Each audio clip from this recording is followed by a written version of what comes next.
Shi No Numa is now tied for the most appearances in COD Zombies along with Nocturne and Toten, and for that reason, it was weird to me that this was the map they chose for the first round-based map in Vanguard. However, I was still willing to give this map a chance, and after playing it for about a week, I wanted to review it based on its gameplay / innovation, its Easter egg, and its overall story.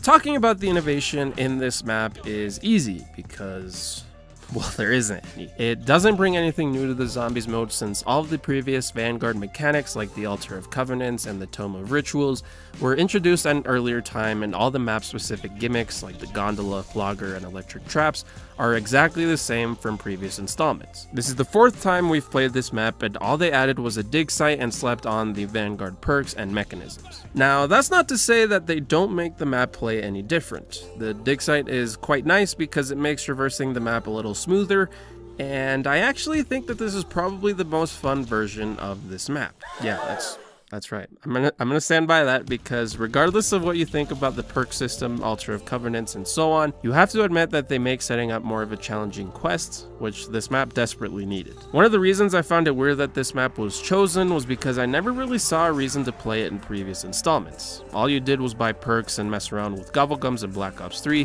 making a setup possible before the second dog round. There weren't any extra quests or Easter eggs to do, so all you could do was survive. In Vanguard, however, the perk, pack punch, and Tome of Ritual systems give you loads more to do in the later rounds since it takes a while to fully upgrade all 3. I do think that the point system tilts this towards the tedious side sometimes, but hey, it's something to do past round 10.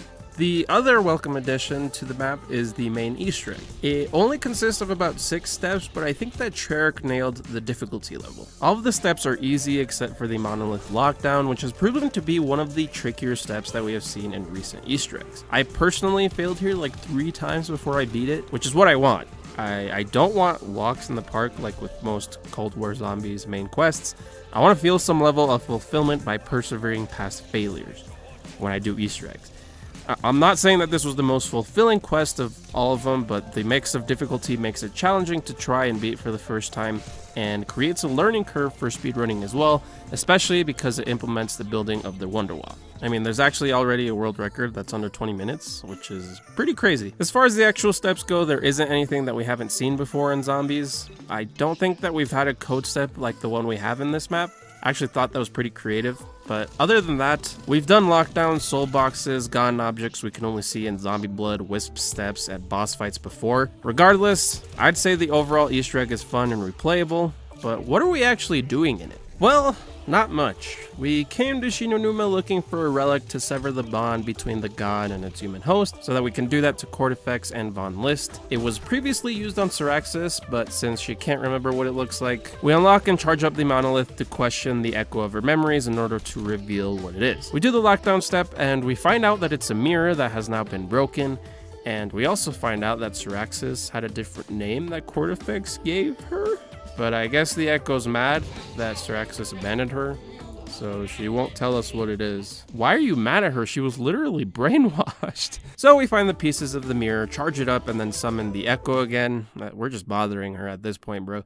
And we find out that Syraxis was Cortifex's bride, but we don't believe her, so I guess now she wants to kill us. But we pull in a no reverse card, and that gives Syraxis all of her memories back. Hooray! We then find out that he was mean. I'm not quite surprised by that. They had a child together? Okay, and there's also a construct in Egypt that he wants to get control of in order to control everything in the world.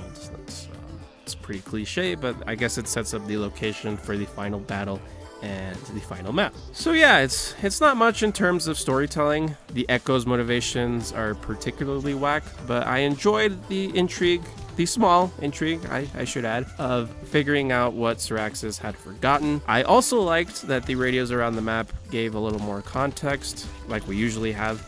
It's not riveting, but it does lay the ground for some potentially fun reveals in the next map. Also, there's that bombshell about Kraft knowing Alistair Rhodes from the Chaos storyline?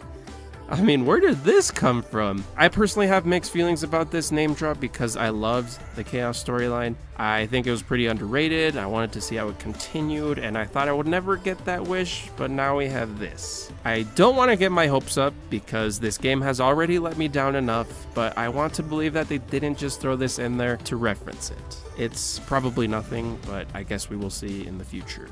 So what would I rate Shi No Numa Reborn? Well, it suffers quite a bit from being a map that we've seen most of before. Yes, I stand by the statement that this is the most fun version of this map because there's just simply more to do compared to other installments, but the gameplay and the main quest is dragged down quite heavily by the minimal innovation and below average story. Personally, I find the setup quest in Vanguard to be tedious most of the time, so all I really have left to do in this map is to try speedrunning the Easter egg, which I'm just horrible at doing. I suck at speedrunning. But hey, even being left with that exceeded my rock bottom expectations. Treyarch have now set a standard that I hope they blew out of the water with their last map in this game. Overall, it was a nice addition, but not something to buy the game for. So in the end, with the gameplay being a 6 out of 10, innovation being a 1, the Easter egg being a 5, and the story being a 3, I would give Shi No Numa a score of 4 out of 10.